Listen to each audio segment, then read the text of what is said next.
sạch quá. Ôi giời. Wow, ôi mai à, cái giá,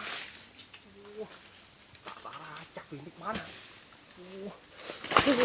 à, đi tiếp à, to đi à, bà đừng mùi quá à.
Sướng lắm nên không nghĩ hết. Ôi vậy, ôi chỉnh túi rồi. Thế này chỉnh túi rồi.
Không quá được không? Còn flare đi, đúng không? Tiếp. Ôi trời.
sạch quá.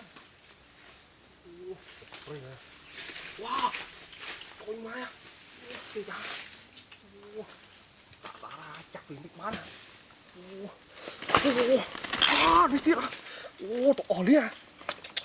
Bà đừng mùi quá à. Bộ về rồi đi ra. Ôi mà bụng về. Nó bộ về chịt nhỏ à. Ôi mà bộ người ta ra mà. Họ to đi à. Nó bạn giang phá à. Ôi mà họ xích ấy à. Có phình quá. Ôi mà hòa chúng là mấy tàu bắt á. Ôi mà chịt nhỏ thế à. Ôi chịt nhỏ à. Nó crab được phá. Trời vội đi à thôi. Nó lấy gì đấy quá. Sạp mê nè. Sầm nhỏ à. Ôi nhỏ à. Mê đi. Tốt quá. Hòa chúng mua à. Sạp mê à. Ủa gì nữa nè. Mình đi ra. Trời ơi. Ôi này sạp ôi. Ôi một tiếng.